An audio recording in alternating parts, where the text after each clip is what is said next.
Ayan, good morning mga kanuli. Kumusta po kayo? At ayan, kumusta po kayo?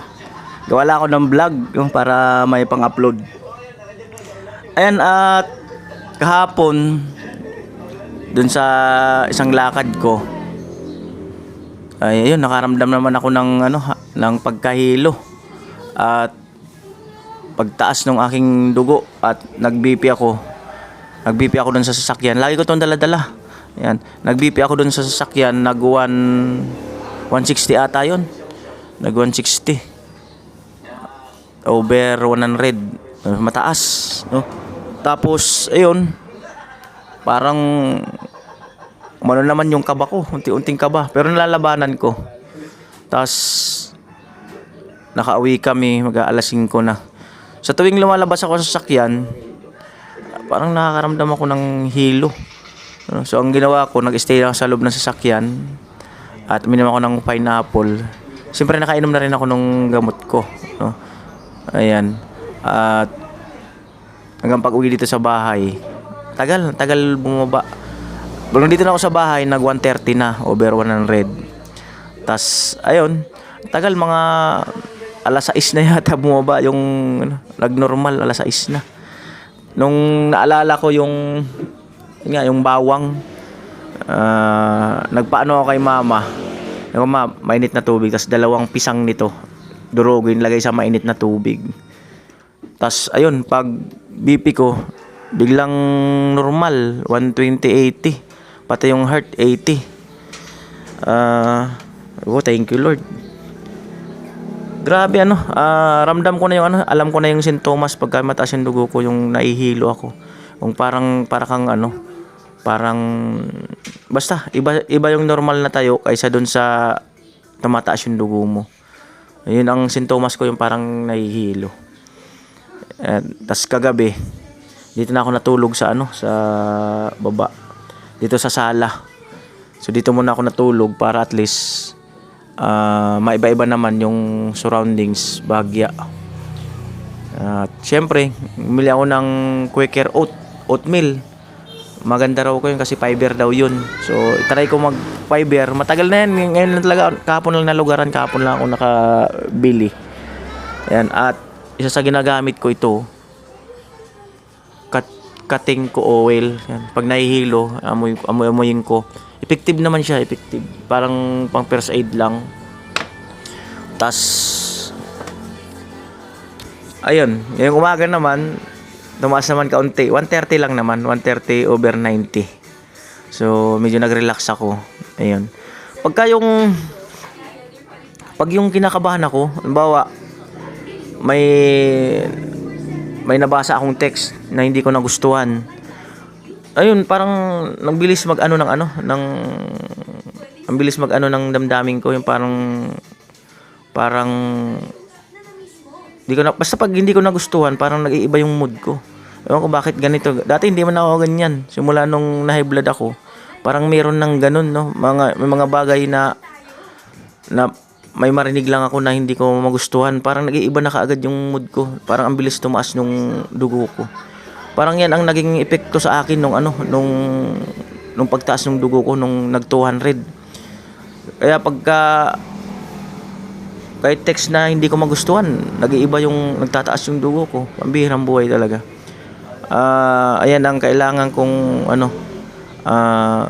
kailangan kong solusyonan na mawala yung parang pagkapuot, yung pagka kimkim ba. Doon na nagiging cause nung parang tumataas yung dugo ko. Yun. Syempre yung talagang need pa ng pahinga. Hindi pa talaga ako 100%. Hindi pa talaga 100%, no. Kaya lang inahanap naman ng katawan ko yung yung pagba-vlog. Yung sanay ako mag-upload ng 3 eh. 3. Pagka isa ang upload ko, matamlay ako. Kaya lang wala akong magagawa. Kailangan talaga ng katawan ko pahinga at isip. At pag nakaramdam kasi ako ng parang galing-galing ng katawan ko or kayang-kaya ko na, yun, isip na agad ako, takbo dito, takbo doon, no? So ito, Tingnan mo, di ba? Gumaling-galing ako ng ilang araw. Sige, rat-rat naman, rat-rat. Tapos ito, nakaramdam naman. Pahinga. Umira ang buhay. Ayan. So, nag-BP ako kanina 1:30. So, mataas-taas siya ng kaunti. Mamaya mag-BP uli ako. Tapos, kakain ako ng Quaker Oat. Ayan. At mamaya, update ko kayo sa mga ibang kaganapan ko dito. Pasensyaan nyo muna yung vlog ko dito, no, sa bahay. At nagpakuha ako kay Ate Bidang nung tambalisa, hindi nala ni pula. Maganda raw kasi, gamot daw kasi sa kaba yun eh. Wala naman masama ng mga, nagiinom pa rin naman ako ng mga herbal. Nagiinom pa rin naman ako. So talagang ang magpapagaling talaga nito, karamihan sa may advice ay sarili natin. Sariling paniniwala ang magpapagaling, no. Hopefully ay magawa ko yun, no, na mapagaling ko yung sarili ko, siyempre kay God, no. At kasi maiwasan talaga na mag-iisip ka o mapapaisip ka. Doon nag-uumpisa ang ang depress, yan. So sige lang, pray lang, sana malampasan natin tong stage na to. Sabi naman ni Ate Mayang, pag edad daw talaga ng mga gantong edad, ito raw talaga yung medyo critical. Pag nalampasan mo raw to, nalampasan mo ng edad na ganito, yun, wala na, parang back to normal na. At nagtanong-tanong din ako, si Kuya Joel, ganun din daw dati. Nung na-high blood siya, kaunting parang may gumapang, kaunting may sumakit, ayun na agad yung kabog ng dibdib niya, no? Si Auntie Sita, ganun din daw dati, si tita ko, pagka may naramdaman daw, ayun na, kabog ng dibdib. Si Mama, ganun din daw dati, nung first time may high blood, mga ilang buwan din sila na nilabanan nila yung kaba, yung kabog, yung nervyos, yan. So hopefully makagit over talaga ako sa nervyos, kasi yun talaga doon ang isa sa nag-uumpisa. Pag umpisa yung panic attack, so yun na. Mahirap labanan yung panic attack pagka hindi mo makontrol. Ayan. So laban lang, pray. At yun lang. So mamaya ipapakuha ko kay Buyit yung salamin doon sa pinagawan ko. Salamat kay Ate Eva, kay Kuya Ronnie and family, no. Doon sa sila sang salamin sa akin. At mamaya ipapatid ko rin kay Buyit yung budget ng food doon sa kina Tricia. At ubos na yata yung budget ng food. Yung 10,000 na binili natin ng galing kay Mr. Anonymous, binili ng dalawang pintuan, may pintuan na kahoy, pintuan sa CR, 8,7,950. Tapos naghalo-halo kaming tatlo, 375. Yung sukli nun nasa 1,600 yata. So yun ang ipapadala natin mamaya kay Buyet para may pang budget sila ng food allowance doon sa kina Tricia pabahay project. Ayan. Yun lang, mamaya update ako. Dito ako. Nod lang muna ako ng mga vlog ko. Relax. Yan. So dito, yan. Alam nyo na. Bawang. Yan. Yung Nakita ko mga bumabagsak niya. Nung nandyan kami hindi ko na noon. Nung dyan pa ako nag-vlog sa Albay. Kita ko yung talaga yung mga bawang. Ang ganda nga tingnan eh. Hindi mo na ang ganda tingnan eh. Yan, ang delikado. Wala ba kasi yun eh. Ayan po. Isa! Ayan, good morning. Pasok mo na kayo. Nagpakuha ako. Iniwan ko yung isa dyan. Pakuha ko kay Ate Bidang ng tanlad sa tambalisa, saka kay Kuya Bobby. Saan si Kuya Bobby? Teka lang. Mahirap magbigay ng opinion eh. Akala Kung hindi mahalaga sa kanila, buhay nila natulog. Mahirap sa mga ako natulog kasi Ate Bidang, magasolina kayo. Salamat ha. Saan gusto? Gasolina nyo. Sa Manila Hotel. Ha? Magasolina kayo. Sige na. Salamat. Sabi kay Kuya Bobby. 100,000. Salamat. 50,000 sa akin. Ayan po, medyo nagmamadali si Ate Bidang kasi yung anak niya yata nasa school. Pero salamat dun sa tambalisa. So ito yung tanlad na pula. Ayan. Ito yung Ate Bidang. Itanim natin yung iba, ma? Tanlad. At ito yung tambalisa. Ilagay lang to sa sa tubig na mainit. Tapos itong iinumin. Tambalisa. Yan, siyempre salamat kay Kuya Bobby. Saka kay kay Ate Bidang. Yung sa airport. Ipatid ko yung 1650. 75. No, doon kina Tricia. Kasi pakuha ko yung salamin. Baka nandun na. Pagtawid ng tulay, nung sa Domingo, may nakalagay eye clinic. So, yung mga sa natin, yung pagtapos naman. Kapag sa natin? Ako ko ba sa natin, pwede na natin poon. So, ito, bigay mo sa mama ni Chris niya. Pang budget sa pagkain.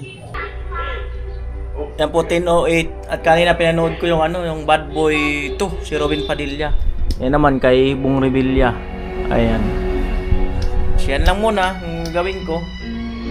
Stay at home. Ayan. Meron pa akong dalawang vlog na i-edit. Hindi ko pa kaya hindi ko pa mai-edit. Yan ang salamin. Uray. Amo talaga ay. Salamin ko. Uy. Ano to? Hindi man to yung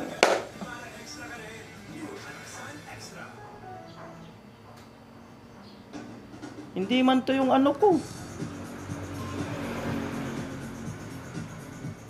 Hindi man to yung frame ko. Pambirang buhay. Nako. Babalik ako doon. May sarili akong frame na ganito. Iba man yung inano nila. Babalikan ko yun. Kaya ko na. Bihirang buhay. Hello? Ito po ba sa ID?